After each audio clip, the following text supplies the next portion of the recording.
The Atlanta Falcons just sent shockwaves through the entire league by signing Tua Tagovailoa to a one-year deal, and frankly, I am absolutely reeling from this news. We all knew the Falcons might look for a budget-friendly option to compete in the quarterback room, but bringing in Tua for a league minimum $1.3 million feels like a move that could either be a massive steal or a complete disaster for the locker room. This isn't just a depth chart addition. This is a move that puts every single eye on the quarterback competition as we head into the season. If you want to stay ahead of every breaking roster move and deep dive analysis this season, make sure to like this video, share it with your fellow fans, and hit that subscribe button right now. Let's be real for a second. You don't bring in a name like Tua Tagovailoa just to hold a clipboard and wear a headset on Sundays. I know there are plenty of people out there saying there is no way he takes the starting job away from Michael Penix Jr., but if you believe that, you are kidding yourself. Does a veteran with Tua's starting experience really sign a deal, even at the minimum, without the belief that he can win the starting role? It is officially a wide-open race now. While the team might say it's the young guy's job to lose, the pressure just skyrocketed. Think about the message this sends to the rest of the roster. Are the Falcons actually confident in their young signal caller, or is this $1.3 million deal a massive vote of no confidence? From a pure business perspective, I get it. You are paying him pennies. You might as well have handed him a sack of quarters and called it a day. But when you look at the player Tua has become, is this actually what this offense needs? We have to be honest about the limitations here. He has never been known for having a cannon for an arm. He isn't the guy who is going to tuck the ball and burn a linebacker with his legs. We've seen him struggle significantly when the weather turns cold, and his physical stature isn't exactly bruiser status. He's short, he's stocky, and he lacks the elite arm strength that usually defines a top-tier NFL starter. So, what are the Falcons actually buying here? The answer is accuracy, and that's about it. But is accuracy enough to lead this team to the playoffs? If you look at the analytics from last season, out of 45 qualifying quarterbacks, the only category where Tua stayed at the top was adjusted completion percentage. Everything else was a massive red flag. He was in the bottom half of the league in yards per attempt.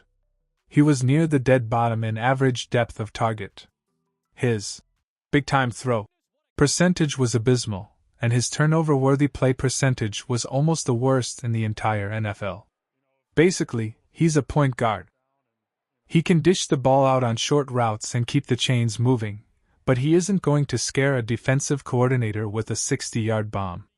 At 6'1" and 220 pounds with zero mobility, I just don't see the vision here. If the plan was truly just to find a reliable backup, there were better options. Why not go after a veteran with more size and a stronger arm? Even a guy like Joe Flacco, who is 6'5" and can still rip the ball downfield, would have provided a different dynamic. Instead, we got the weakest arm in the league for $1.3 million. Question of the day: if you were the head coach today, who would you start in Week 1? The veteran accuracy of Tua Tagovailoa or the raw potential of Michael Penix Jr.? Let me know your choice and your reasoning in the comments below. We also have to talk about the elephant in the room that no one wants to mention: the health risks. We are talking about a player who is quite literally one hit away from a career-ending situation. Bringing that kind of uncertainty into your quarterback room is a massive gamble, regardless of how cheap the contract is. If the plan is for him to compete and he actually wins the job, you're betting the entire season on a player with a very concerning injury history. Now, let's look at the broader picture of what the Falcons have been doing. Aside from the quarterback drama, the front office has actually been busy. They've made about 7 official moves today, mostly focusing on surrounding whoever plays quarterback with actual talent. Bringing back familiar faces like Austin Hooper and Olamide Zacchaeus, and adding Jahan Dotson, shows they knew exactly where the holes were. They needed wide receiver depth, they got it. They needed a tight end to run 12-man personnel, they got it. Even the special teams got a makeover with Nick Folk and Jake Bailey coming in to provide stability at kicker and punter. On paper, the roster is getting stronger. But the Tua signing looms over all of it like a giant question mark. It feels like a break glass in case of emergency move. If the rookie can't handle the pressure or isn't progressing fast enough, they have a veteran who has played at the highest level. And let's give credit where it's due, TUA did earn a second contract in this league. You don't do that by accident. He stays near a 70% completion rate every single year. He doesn't throw a lot of incompletions, but is not missing the same thing as winning. When you look at his recent numbers, they are honestly tough to swallow. A 68% completion rate looks great on a stat sheet, but the actual impact on the field often told a different story. He's had games where he was benched, games where he turned the ball over way too much, and his overall quarterback rating has been a roller coaster.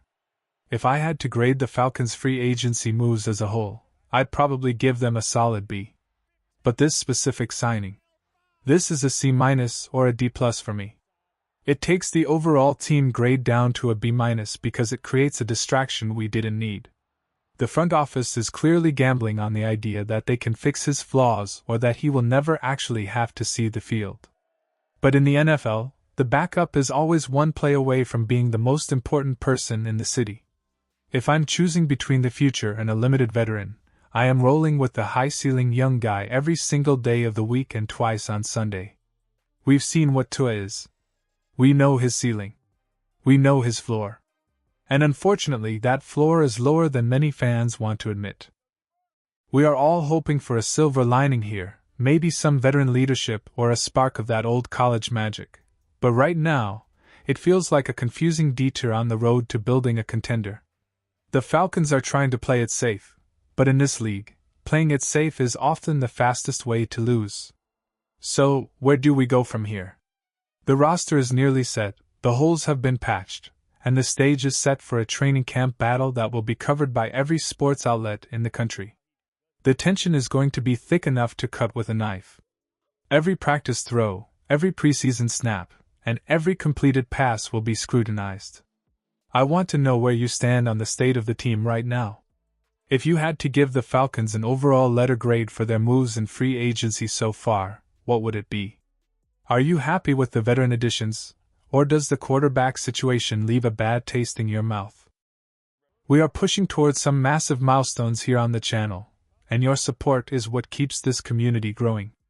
We've been hitting our goals left and right during this wild free agency period, and I want to keep that momentum going. We are looking to climb even higher and bring more fans into the fold, so make sure you're part of the journey. For all of you who have already joined the family, thank you for being here. Let's stay tuned, stay loud, and see how this high-stakes gamble in Atlanta plays out. Would you like me to analyze the specific impact Jahan Dotson will have on this new-look offense next?